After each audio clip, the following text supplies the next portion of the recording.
Olokpacha confirme être le père de Rafna, les Chinois en colère. Carmen Sama fait une révélation. Pour plus d'informations après le générique. Avant de commencer, n'oubliez pas de vous abonner et d'activer la cloche de notification car cela va vous permettre de ne plus manquer à nos prochaines vidéos. C'est parti!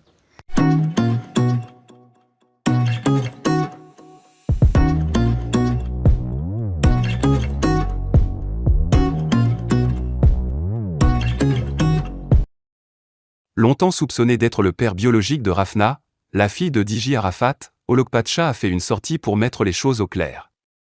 Il a publié une photo de l'enfant et lui a adressé un message surprenant. Bien avant cette sortie d'Olokpacha, il avait de nouveau fait l'objet d'une polémique liée à la paternité de Rafna. Des internautes ont collé sa photo à celle de l'enfant, en insinuant qu'il serait son père.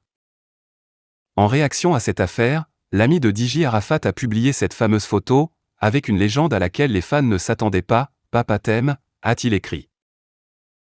À la suite de cette publication, des fans de Diji Arafat se sont mis en colère, accusant Olokpacha d'avoir trahi son ami.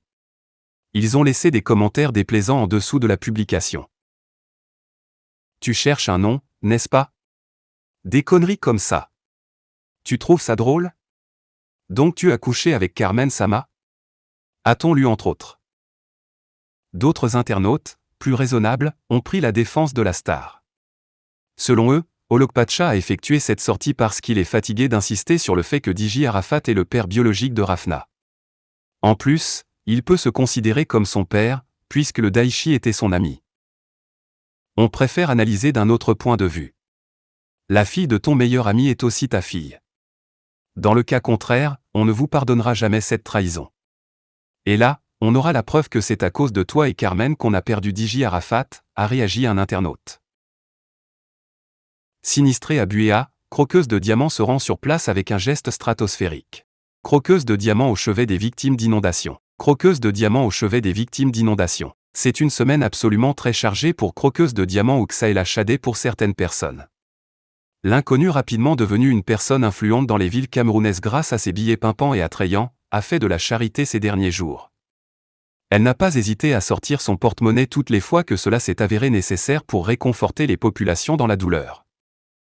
Croqueuse de diamants est partie rendre visite aux sinistrés de Buea, ville du Cameroun où il y a eu de violentes inondations qui ont fait des morts et des blessés graves, sans oublier les habitats qui sont devenus presque accessibles. Buea, je viens d'apprendre la nouvelle. Je suis de tout cœur avec vous, a écrit Ksaela Chadé qui quelques instants après, est partie sur le lieu du drame faire ce qu'elle avait à faire.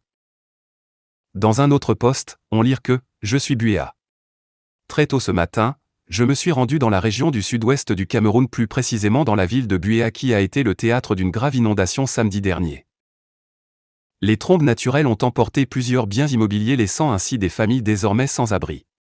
Naturellement sensible à cette situation triste, j'ai pu toucher du doigt l'intensité des dégâts matériels.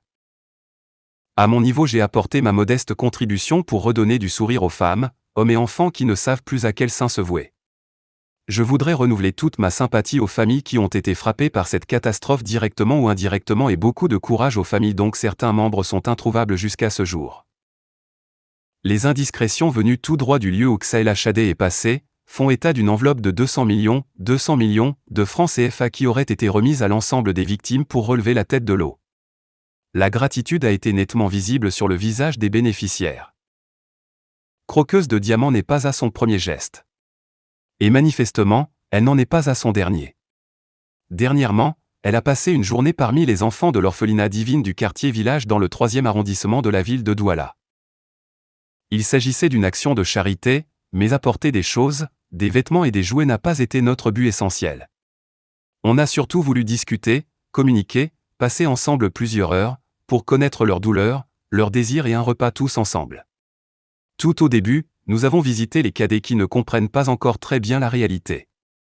Il leur manque l'attention, l'amour, le soin d'un adulte.